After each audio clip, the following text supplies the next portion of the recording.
like it. I like it. I like it. You're in here and now watching football, so that's cool. That's cool.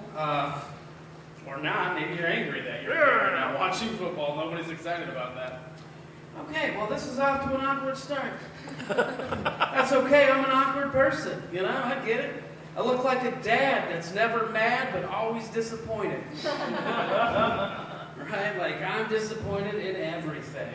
I'm not good at talking to people. Saw a pretty girl, tried to get her phone number. She told me I had no game, so I pulled her stool out from under her and screamed, Jacob. How's that for no game? How's that for no game? Christmas is right around the corner. Are you guys excited for Christmas?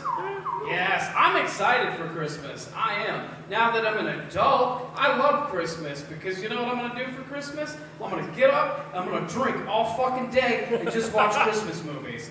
And that's going to be the best Christmas ever. I don't have to deal with family because I don't like dealing with family. And like growing up, though, I was not a fan of the holidays because I wouldn't get anything cool for the holidays. You know, like my dad was a single father, so he didn't have a lot of money, so he got us like necessities, you know. So growing up, my friends got the latest and greatest toys, G.I. Joe's, Transformers. We're getting whitey-tidies, holiday-themed sweaters. One year, my dad gave me a box of rocks. I was like, Dad, what am I supposed to do with a box of rocks? He said, son, use your imagination. So I imagined I was a superhero, and I used the rocks to rescue the toys from the toy store.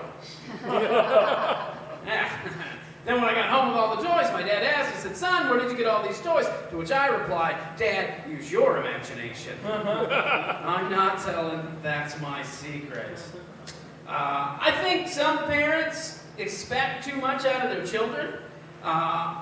Specifically my parents. I think my parents expected too much out of me, especially my mom. My mom was always trying to push me to do extracurricular activities. One of the activities she really wanted me to do, she wanted me to be a basketball player. I still don't qualify to play basketball, and I'm 40 years old. But that was like a thing she wanted me to do, so in middle school, she made me go out for basketball, and so I did, and I had the best position. I was second bench warmer. You know? It was great. It went coach, first bench warmer, me. It was a good little scenario. Now, here's the thing about my mom. She was 4'11" and indigenous. I know, that's a lot to comprehend. If you're wondering what happened, well, my dad's genes are like bleach. That's what happened there. Yes.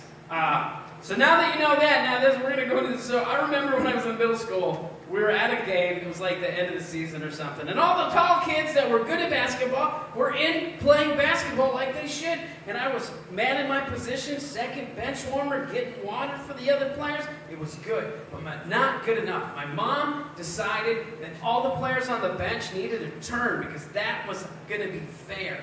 Needed to be fair. So what did she do? She got up in front of the whole auditorium and screamed at this coach until he put us in. And he put us in. And we lost. And I don't know who was more embarrassed, us for losing or the coach for getting yelled at, giving in to a 4'11" indigenous woman. But all I know is my mom got to see a white man go through a trail of tears, so there's some justice.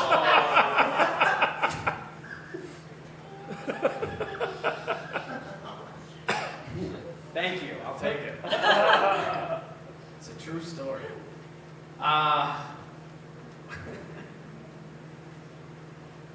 What do I want to talk about? I just moved here. I'll talk about that, I guess. I moved here, well, a few months ago now. I bought a house, which is, I should say my fiance bought a house, and she brought me with.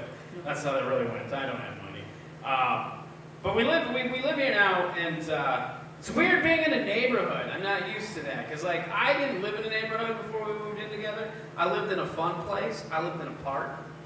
I lived in a trailer park. Yes. Yes, and it's a fun park. All parks are fun parks. Water parks, music parks, trailer parks, all fun parks. Same people go to all them parks. I know I'm them people.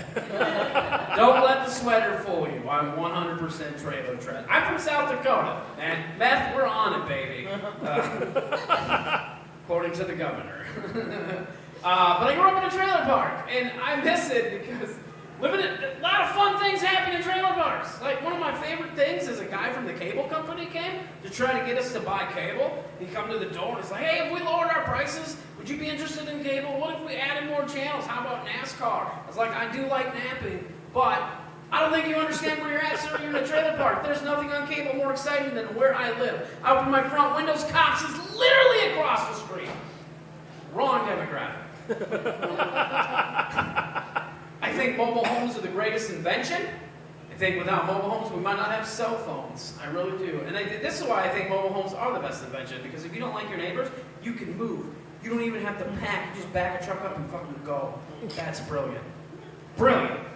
But living in the Midwest, a lot of people worried. They're like, you know, what are you going to do if a tornado comes? You don't have a basement. What then, Dan? What if a tornado comes? That's what you got to worry about. I was always like, well, I don't think you understand how tornadoes work.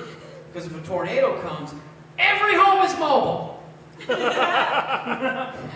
That's science. I try to be optimistic. You know what it is to me? It's a surprise amusement park ride. 1 minute I'm having a beer in my living room, the next I'm having a beer in my neighbor's yard. Either way, beer's involved, and it's a good time. I'm a true crime junkie. That's the thing. I love true crime. I've consumed too much of it, though. I think I've overdosed because it's making me super paranoid. You know? A lot of people, they do drugs, and that makes them paranoid. I don't actually do drugs. Drugs make me sad because I can't afford drugs. But true crime has made me super paranoid. Like, anytime I go out in public, I'm like, oh, God, I wonder who has a body in their trunk. And then I'm like, oh, shit, they probably think I have a body in my trunk. I'm like, this isn't good. You know, like, I worry about things all the time. I came home from work. My fiance's car was in the garage, which is a normal thing. Then I went in the house. Her keys, purse, phone were on the table. That's a normal thing. Dogs were running around the house. That was a normal thing. And then I realized she wasn't in the house anywhere. And so I started kind of getting paranoid. I started walking around her house, calling out her name. I'm looking in the rooms. The dogs are starting to get concerned. I look out the window. I don't see her out in the front yard. And I'm like, oh, shit, she got smart and left. Then I panicked and I thought, oh, no, I'm going to prison. Because it's always a significant other. Always. But remember, I said I'm optimistic, so then I thought, well, maybe I'll get a Dateline special and finally have the TV credits. I'll take it. Am I good in time? Oh, just, okay. You're after, but I was like, I gotta be close. Oh, God. I'll leave you guys with this quick one. I don't understand the Bet Channel. They don't ever have any shows about gambling. Thank you. Have a great night.